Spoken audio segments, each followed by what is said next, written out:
Hi, Patrick here. Have Cheetah Will View. And it's Tubi Tuesday time. That's right.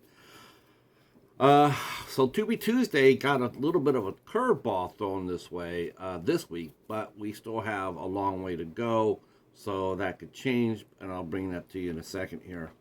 Um, we are still rocking and rolling with a man called Hawk.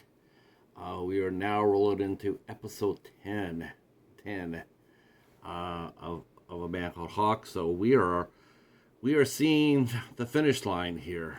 Only 13 episodes in this series, so we're almost done. And I gotta say that I'm sort of really saddened by that because this show really got stronger as it went on. And this episode is called Intensive Care, and this has been my favorite episode so far in a lot of respects, and we'll get into it.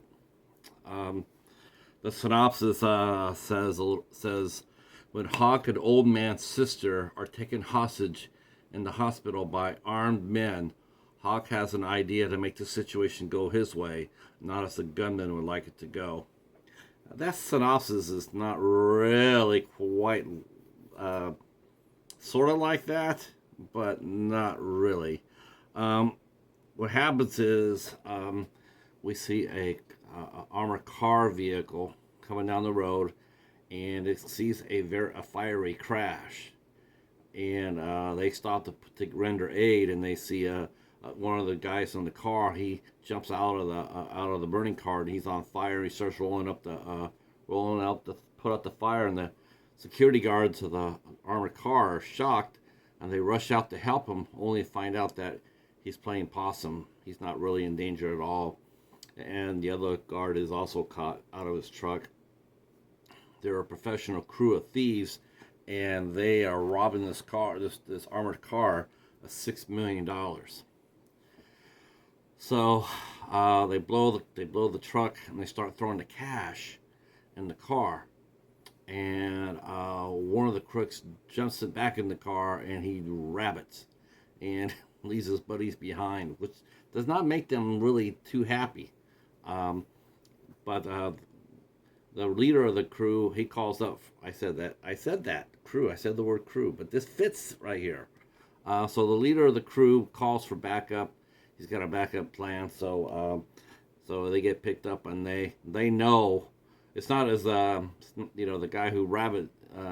He's not as clever as he thinks he is, because the leader of this professional gang of thieves, he's very well. He's got his bases all covered. Let's put it that way. Anyway, meanwhile, Hawk is with Old Man and Old Man's sister as they're opening up in a gallery, full of art from and antiques and relics from all over, and it's a glamorous opening. And once again, we see Hawk seamlessly fitting in with high society, and of course he's there to support Old Man and his sister. They're very close, and so he's there to show support. But when Old Man's sister she has a bit of a crisis. She drops a glass against a patron, and they get her some help, and then Hawk is able to determine that she's having a stroke. So she gets rushed to the hospital for emergency surgery, but it's so late at night, and it's not going to happen until the morning. So, so Old Man asks Hawk to stay with his sister, and so he agrees. Now, meanwhile, the gang has caught up to their wayward pal, and they proceed to beat him up and saying, what's going on? Where's the money? We know you've been coming here to the hospital. So they know they've been following him for a while. They've been following, like he said, this guy, the leader's organized. He may not know who the man is visiting, but he does know that there's somebody of his family's here. And so, but unfortunately for everybody concerned, he gets a little hot-headed, and he kills the man before he's able to tell him, who's in the hospital and where's the rest of the money. So of course they think that the person who their man had robbed, was related to, knows where the money's at. So they make plans to go get this person. They know it's a woman. They want to go there and see if they can get their money back from this person. They're thinking that their crony must have told her about the robbery and about the money. So they go ahead and they hit the hospital and they take the floor where in the hostage. They take hostage. They take over the floor in the hospital where old man's sister's at, and of course this starts delaying treatments and what have you, because now it's a hostage situation. So with the sister in critical condition, Hawk has to he takes it to him. He does a little bit of John McClane, and he takes the fight to the professional gang of thieves. And this is not, I've mentioned before about how when Hawk takes care of business, he's not looking to take anybody out. He seems to pretty much always shoot the wound. Not this episode. No. Hawk is going all in on this because this Ruth, old man's sister, means a lot to him. That's family. And so he's defending his family, and he knows that the fastest way to get Ruth help is to clear out the vermin, and he does. And it's very cool and very clever. It isn't just simply just pulling out the gun and shooting everybody. He uses a lot of different devices to kill three of the five. They had a crew of five. He's killed three of the five. They caught one, and one got away.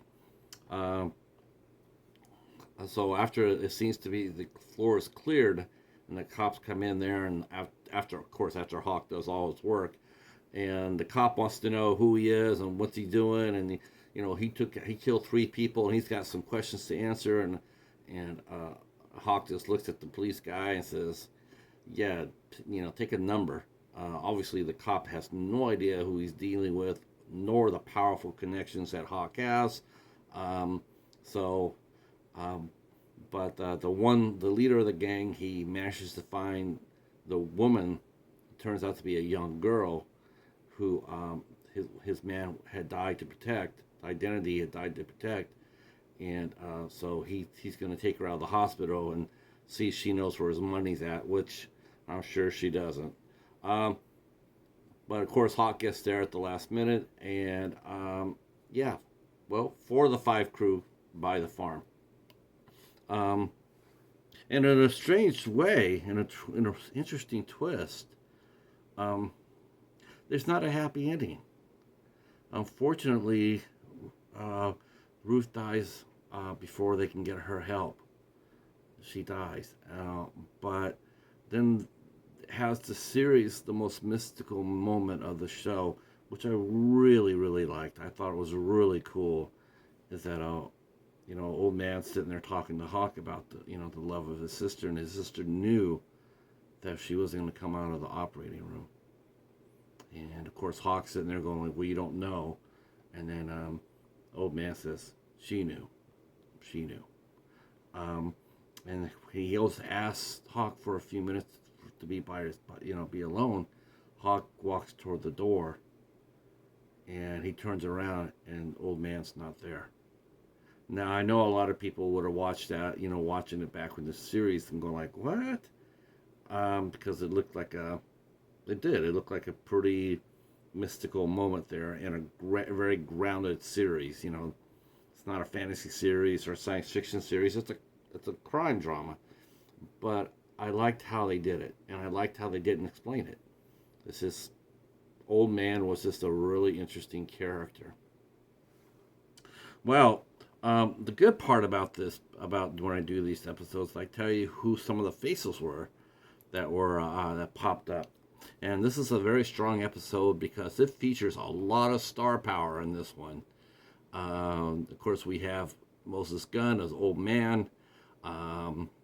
Olivia Cole played Ruth. And a very young Michael Wincott played Wilcox, one of the members of the gang. Of course, we know Michael Wincott from Nope. That's right. He stars in the new movie by Jordan Peele called Nope. He's been on several different movies and TV shows. He's got a very distinctive voice. I think that's because he smoked like a choo-choo train, which pretty much just made his voice really raw, but it's very distinctive. But he is playing one of the crooks here, and back in the early days, and the gang member who rabbited off with the $6 million and who died defending his relative turned out to be none other than Samuel Jackson. That's right, Samuel L. Jackson. He played Cutter on this episode. Now, this is not the first time that Samuel Jackson has entered the world of Spenser for Hire or Hawk. In fact, he played a recurring character on 2 episodes of Spenser for Hire. He played a street-level drug dealer in Spenser. So they knew his work, and they had him come on over for a guest role in A Man Called Hawk. Not the same character, different character, and his character, he died. So he really didn't get a chance to,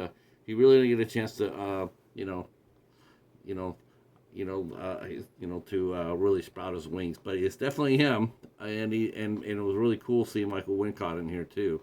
So this was a fun episode too for seeing who's coming up.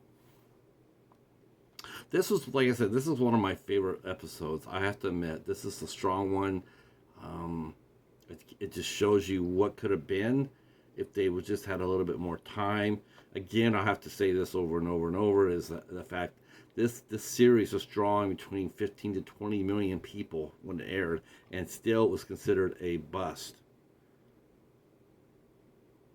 A bust. Now, put a TV show off, a network TV show on now that draws 20 million people. Yeah.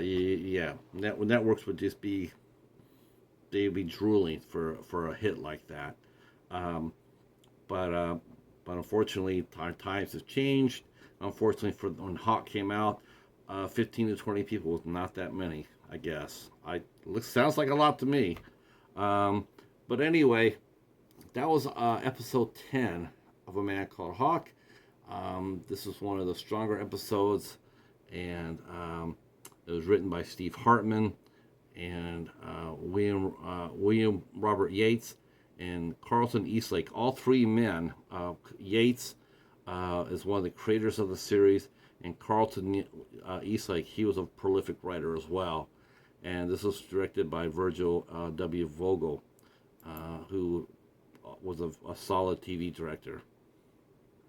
And he had done over 80 credits, including High Sierra, Walker, Texas Ranger, and Tequila and Bonetti, among many others. And some Quantum Leap. He did some Quantum Leap too. So this is not his first time he directed Hawk. He directed 4 episodes of. He directed 5 episodes of Hawk, and he also directed 12 episodes of Spenser for Hire. So he was very well versed in the character and how he moved and how he acted and whatnot.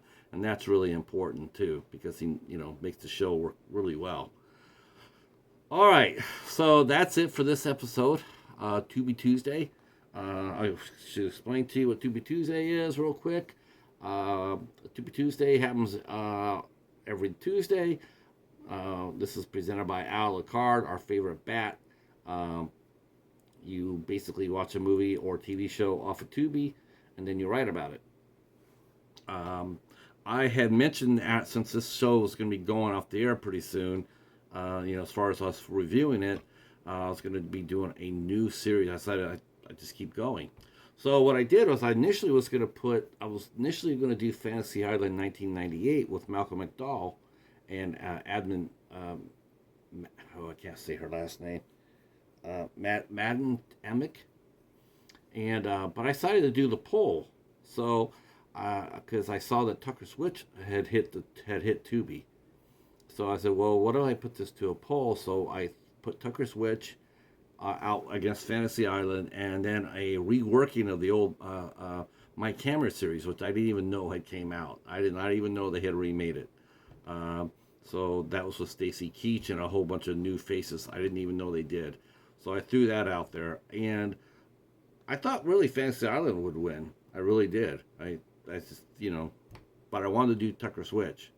So far, right now, and the voting will be for at least another month, or at least 3 more weeks.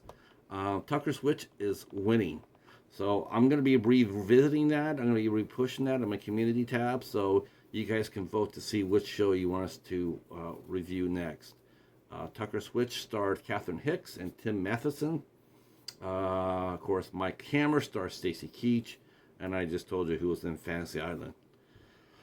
So vote for one of those 3, and then whatever one wins, we will go ahead and review that as well. All right. Thanks so much. If you're new to the channel, please feel free to hit that sub button, hit the notification bell to let you know whenever I go on, do a live stream or drop a new video or what have you. Always hit that, and then drop a comment down below. And you can also vote in the comments down below. If you don't want to vote in the poll, you can just drop down in the comments the 3 shows I mentioned, which one you'd like to see me review: Tucker Switch, Fantasy Island, or My Camera. And then we'll add those up along with the poll, and then whoever wins, that's the movie or series we'll review next. All right, thanks so much. Enjoy your Saturday, and we'll talk to you soon. Peace.